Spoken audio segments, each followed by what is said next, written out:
শিক্ষক আছে কিন্তু শিক্ষার্থী নেই, এমন ঘটনা তো অনেক শুনেছেন। কিন্তু এখন যা শুনবেন তা শুনে আটকে ওঠা ছাড়া কোনো উপায় নেই। কারণ এখন এমন একটি বিদ্যালয়ের কথা বলবো যেখানে 514 জন শিক্ষার্থীর বিপরীতে শিক্ষক মাত্র একজন। কি অবাক হচ্ছেন? অবাস্তব মনে হলেও লালমনিরহাটের পাটগ্রামের দহগ্রাম সরকারি উচ্চ বিদ্যালয়ের চিত্র এখন ঠিক এমনই। বিদ্যালয়ের এমন বেহাল অবস্থায় যখন চরম সংকটে শিক্ষার্থীরা, তখন কি প্রতিবাদ ছাড়া প্রতিকার সম্ভব?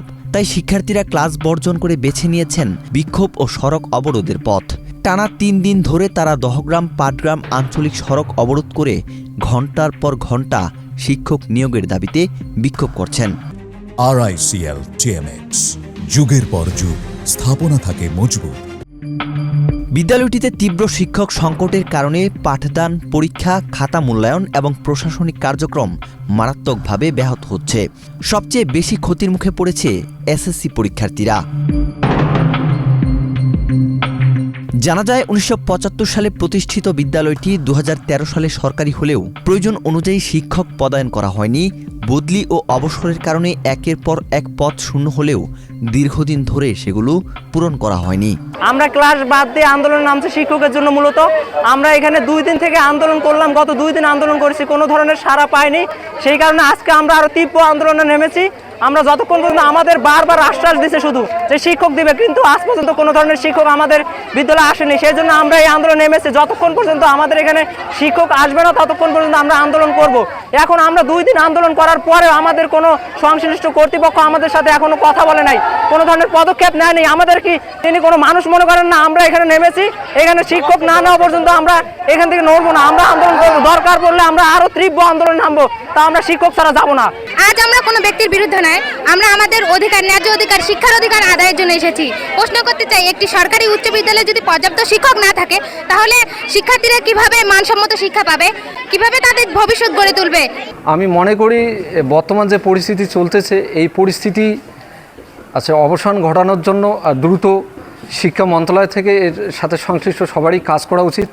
আর যদি গুরুত্ব না দেয় তাহলে কিন্তু এর চেয়ে কঠোর কর্মসূচি আছে। এখানে 700 শিক্ষার্থী এবং শিক্ষক একজন, তাও ভারপ্রাপ্ত প্রধান শিক্ষক। শিক্ষক কোনো ক্লাস হয় না এবং শিক্ষকের জন্য আন্দোলন করতেছে দীর্ঘদিন ধরে। শিক্ষক আসে কিন্তু আসা মাত্রই দেখা যায় যে অফিসে জয়েন করার নামে আবার চলে যায়। একজন শিক্ষকের পক্ষে একসঙ্গে পাঠদান ও প্রশাসনিক কার্যক্রম পালন করা সম্ভব নয়। একাধিকবার ঊর্ধ্বতন কর্তৃপক্ষকে বিষয়টি জানানো হলেও এখনও কার্যকর কোনো ব্যবস্থা নেওয়া হয়নি বলে দাবি করেছেন বিদ্যালয়ের ভারপ্রাপ্ত প্রধান শিক্ষক। যেখানে একটা গভর্নমেন্ট স্কুলে বা সরকারি স্কুলে 34টা পোস্ট, মানে শুরু থেকে শেষ পর্যন্ত 34টা পোস্ট, সেখানে 14টা পোস্ট ক্রিয়েট হয়েছে। এইভাবে যেতে যেতেই এখন মাত্র আমি একাই আছি, আর কি একজনেই আছি, সবাই অবসরে চলে গেছে। পাটগ্রাম উপজেলা নির্বাহী কর্মকর্তা জানান, শিক্ষার্থীদের বোঝানো হয়েছে এবং বিষয়টি নিয়ে ঊর্ধ্বতন কর্তৃপক্ষের সঙ্গে কথা বলে দ্রুত সমাধানের চেষ্টা করা হবে।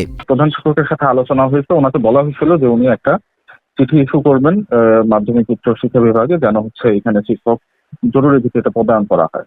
এটা এই শিক্ষক চাওয়ার বিষয়। আর আপাতত টেম্পোরারি ক্লাস নেওয়ার জন্য আগে যিনি রিসেন্টলি রিটায়ারমেন্টে গেছেন ওনাকে আবার খণ্ডকালীন শিক্ষক হিসেবে আমরা ক্লাস নেওয়ার জন্য রিকোয়েস্ট করি। পরবর্তীতে উনি এখানে সম্মতি করেন। দেশের মূল ভূখণ্ড থেকে একসময় বিচ্ছিন্ন এই সীমান্ত জনপদের একমাত্র সরকারি উচ্চ বিদ্যালয়ে দ্রুত শিক্ষক নিয়োগ না হলে কয়েকশো শিক্ষার্থীর ভবিষ্যৎ অনিশ্চিত হয়ে পড়বে বলে আশঙ্কা করছেন স্থানীয়রা। ওয়াহিদ হোসাইন জিহাদ, বাংলাদেশ প্রতিদিন।